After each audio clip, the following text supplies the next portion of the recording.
Get ready for a massive breakdown of today's hottest sports action. First, all eyes are on Dansby Swanson as he looks to bounce back from a rough outing at the plate. With the Cubs taking on the Mets, you need to know exactly where the value lies for his player props. We have all the stats and the latest odds from BetMGM to help you make your move. Never run out of battery again with the INIU portable charger, the slimmest 10,000 milliamp hour power bank that keeps your devices charged on the go. Stay powered up wherever you go. Click the link in the video description to shop now on Amazon. Things are heating up on the diamond after the Mets dropped their 11th straight game in a heartbreaker. Devin Williams took the loss in a brutal extra-inning defeat, and now the pressure is mounting for this struggling squad. We are diving into what went wrong and how the players are reacting to this historic losing streak.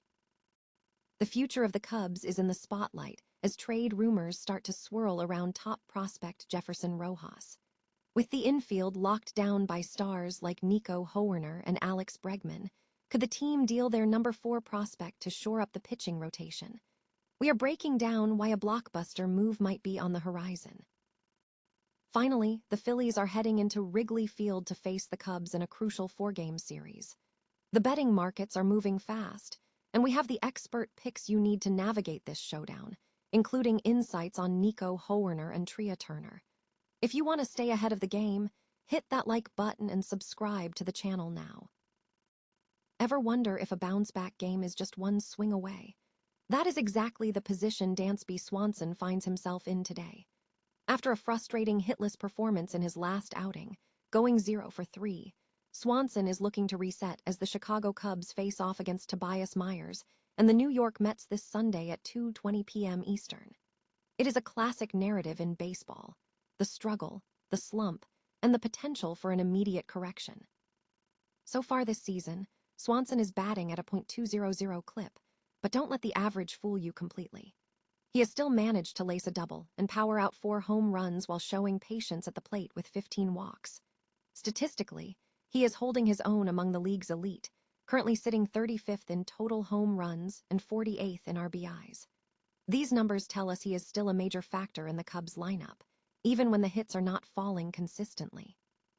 If you are diving into the prop markets for today's matchup, keep a close eye on those odds from BetMGM. They are shifting right up until game time.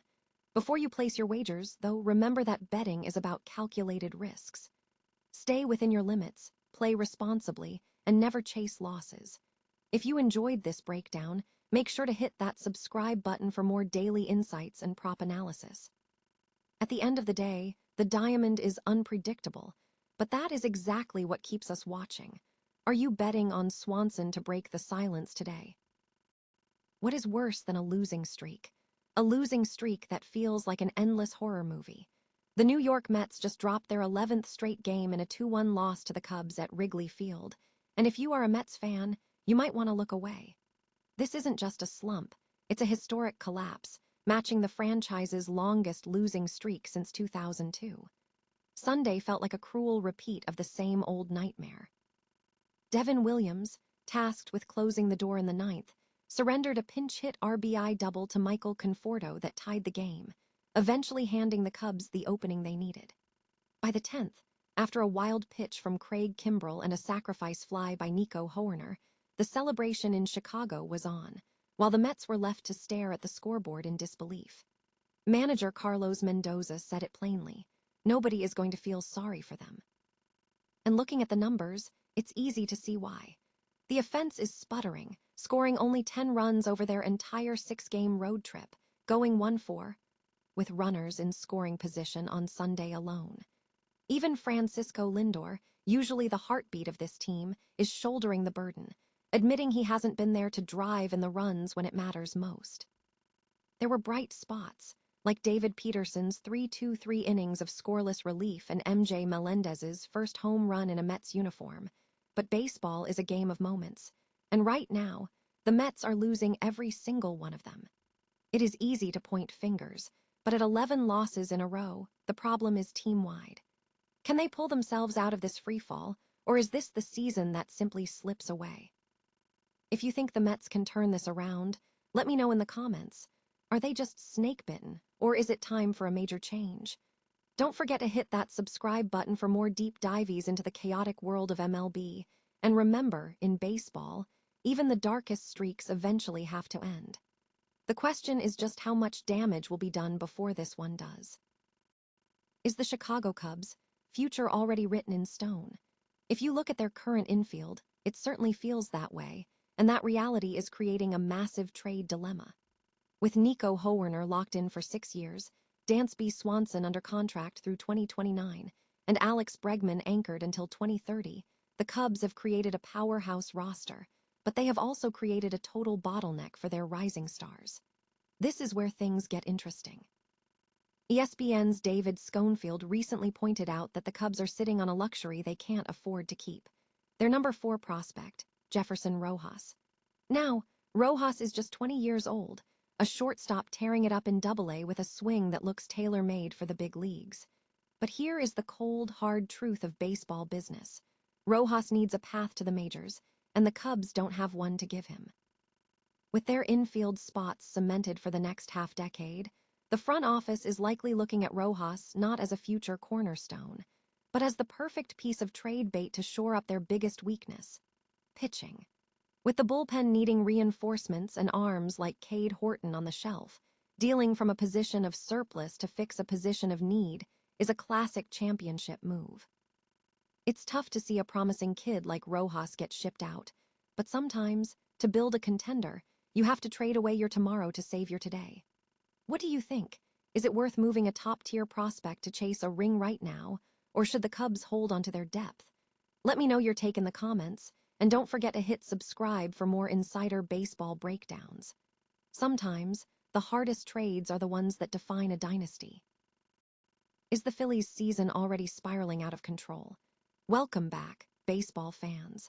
Tonight, we're looking at a fascinating rematch at Wrigley Field as the struggling Philadelphia Phillies roll into Chicago to face a Cubs team that's looking to keep their hot streak alive. With Philly currently sitting at 8-13 and riding a painful 5-game skid, the narrative here is simple. Can the Phillies stop the bleeding, or is Chicago about to put them in an even deeper hole? The betting market has been aggressive on this one. We've seen the lines flip completely since they first opened, with the Cubs moving from underdogs to consensus home favorites. Oddsmakers even pulled back the total from 8 to 7.5, likely reacting to those tricky Chicago wins and some sharp money looking for a tighter game. So where should you put your money? Personally, I'm siding with the Cubs on the moneyline. The numbers don't lie. Chicago's team era of 3.59 is far more reliable than Philadelphia's 4.83, and when you look at the last 10 games, Philly going 2-8 while Chicago is 7-3. The momentum is undeniably in the Windy City. If you're looking for player props, keep your eyes on Nico Hoerner.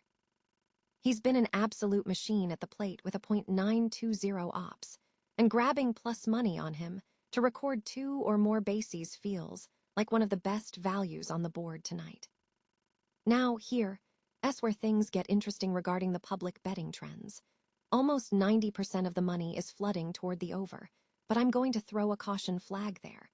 While it's tempting to ride that public wave, remember that the Phillies are averaging just over 3 runs a game on the road. Fading the public might be the smarter, contrarian play if you believe those pitching-to-contact profiles will keep the score in check. At the end of the day, baseball is a game of adjustments. Philadelphia needs a win desperately, but desperation doesn't always translate to quality at bats. Whether you're backing the Cubs or fading the public total, play smart and keep your bankroll in check. Who do you have winning this series? Can the Phillies turn it around, or will the Cubs continue their climb? Let me know your picks in the comments below, and don't forget to hit that subscribe button for more expert betting analysis.